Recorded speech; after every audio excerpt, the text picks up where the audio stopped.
Plus de peur avec le Seigneur, plus d'effrayeur au fond de mon cœur. Je sais que je suis vainqueur car sur lui je mise, sur lui je mise. Plus besoin de rien, plus besoin de rien. Avec le Seigneur, je n'ai plus du tout peur. Je n'ai plus besoin de rien, plus besoin de rien. Regarde un peu ça, on se sent vraiment bien. Plus besoin de rien. Qu'est-ce que ça donne? Chut! Tonton Vic dort. Ça se voit quand même.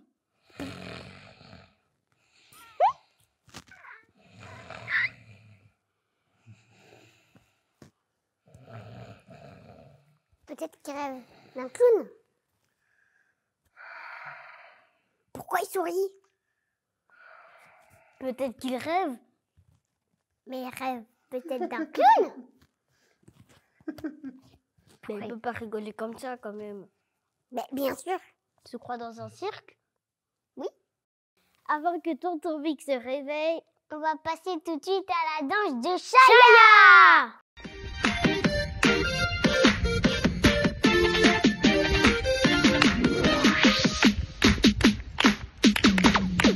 Glisse dans le noir, la peur vient pour éteindre ta lumière. Cela ne t'empêche pas de dire au monde que Jésus est le roi.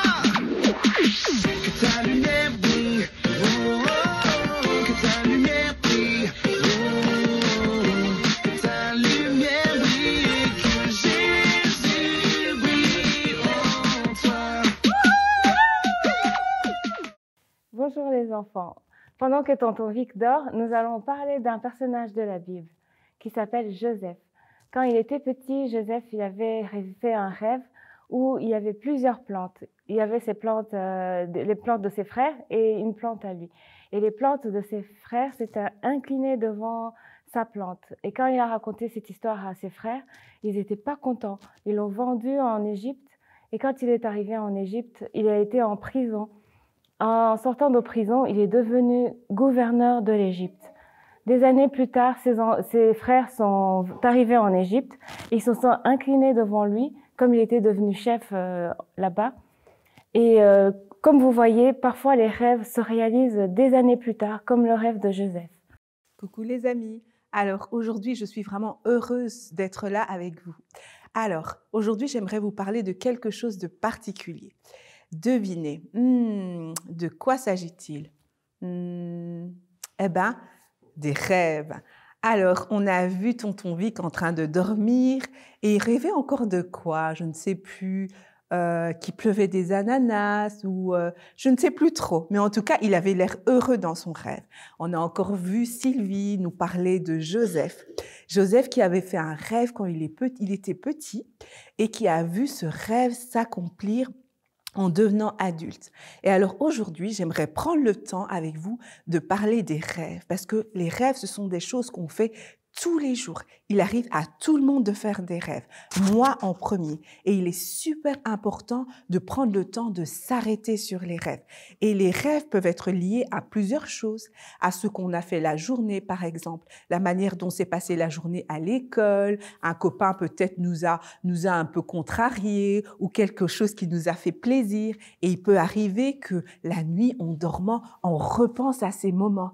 Et il peut aussi arriver que la nuit, on fasse des rêves qui fassent un peu plus peur. Donc, on se réveille, on a peur, on est un peu tétanisé, on n'arrive plus à bouger dans son lit. Et ce type de rêves, on les appelle plutôt des cauchemars. Et ce type de rêve, c'est un peu moins bien. Moi, personnellement, j'aime pas du tout faire ce genre de rêve. Alors, aujourd'hui, j'aimerais vous donner une petite astuce. Quand vous faites ce genre de rêve, n'hésitez pas à vous réveiller. N'hésitez pas à prendre le temps de prier. Parce que celui qui est en vous est plus fort que celui qui est dans le monde. C'est ce que la Bible dit. Et qu'est-ce que ça veut dire? Ça veut dire que le Jésus qui habite dans votre cœur est plus fort que tout. Alors, quand vous faites ce genre de rêve, n'hésitez pas, réveillez-vous et priez. Demandez à Dieu de vous garder, de vous protéger. Et surtout, n'hésitez pas, Parlez-en à vos parents qui prennent le temps de prier avec vous parce que c'est super, super important. Et il peut également arriver que vous fassiez des rêves comme Joseph, où le Seigneur lui avait dit, tiens, ta gerbe sera au-dessus des gerbes de tes frères. Et le Seigneur peut également vous donner des rêves qui vont déterminer ce que vous allez devenir. Ça peut paraître gros, dis, moi j'ai que 3 ans, j'ai que 4 ans, j'ai que 5 ans. Peu importe l'âge, le Seigneur peut déposer des choses dans vos cœurs. Donc, il est super, super important de prêter attention à ces rêves. Et peut-être, le Seigneur peut mettre des choses dans vos cœurs et vous pouvez dire, mais je ne comprends pas, ça ressemble à rien. Mais prenez le temps de prier pour ça. Prenez le temps de vous arrêter sur ça parce que c'est super important. Et le Seigneur peut parler au travers des rêves, peut déposer des choses dans vos cœurs au travers des rêves. Alors aujourd'hui, c'est ce que je voulais partager avec vous. Prendre le temps de prier pour les rêves. Et aujourd'hui, je vais prier pour vous. Je vais prier plus particulièrement pour ceux qui ont du mal à s'endormir, pour ceux qui font peut-être des cauchemars, peut-être ceux qui sont tétanisés dans leur lit, qui ont peur de dormir seuls en chambre, qui ont peur du noir, toutes sortes de peurs. Je prends le temps de prier pour ça avec vous parce que la peur n'est pas de Dieu. Dieu, il est celui qui nous donne la paix et la joie. Alors aujourd'hui, je vais prendre un petit temps pour prier avec vous. Alors, vous allez fermer vos yeux et on va prier ensemble.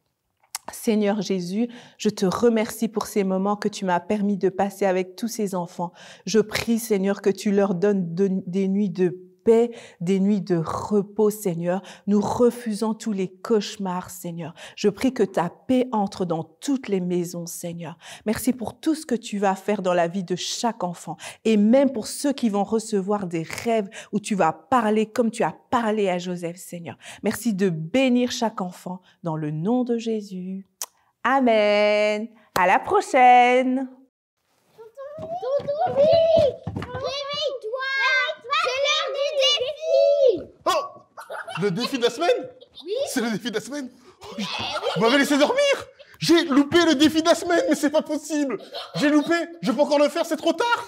Non, c'est pas trop tard? Non, c'est pas trop tard. Ok. Wow. Pendant que je dormais, j'ai pensé au défi de cette semaine. Mais d'abord, avant tout, nous allons nominer, regarde Jonathan, nous allons nominer Natou, nous allons nominer Gabriel, nous allons nominer Théa. Ok? Maintenant que nous avons les dominés, je vais vous dire ce que j'ai pensé. Ok? Pour le défi de cette semaine, ils vont devoir prendre un coussin chez eux, le mettre sur la tête, et puis tourner sans que le coussin tombe. Tourner sans... Bon, écoute, là, je triche un peu. Hein. Ah, je laisse, on va voir un peu si ça marche. Faire un tour autour de vous sans que le coussin tombe. Allez, Jonathan, montre un peu à Déa comment tu peux le faire. Allez, allez, Sarah, montre à Natou. Montre à Natou comment on le fait. Allez, Jonathan, il se concentre. Hein. Réessaye encore.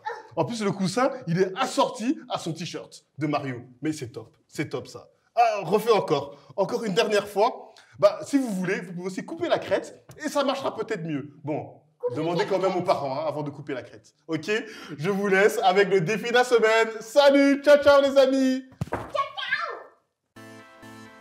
Bonjour les amis. Alors moi je m'appelle Raquel, plus Rebecca, et nous avons accepté de faire le défi Un trésor pour toi. Le défi c'est de découvrir les cupcakes. Alors nous avons un cupcake au chocolat, des vermicelles et des œufs au chocolat. Et une petite décoration pour être jolie. Alors c'est parti.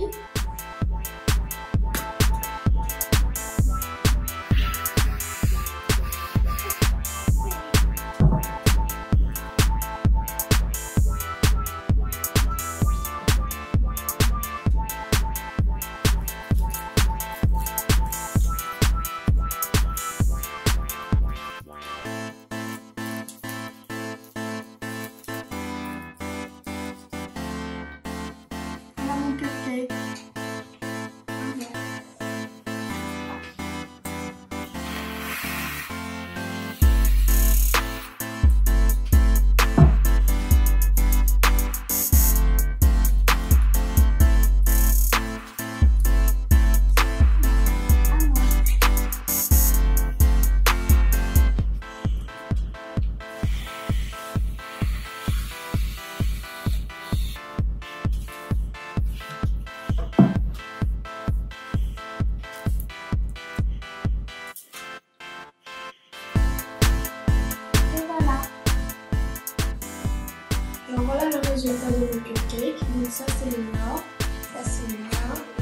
c'est le mien. J'espère que vous allez bien. À la prochaine. Au revoir, les amis.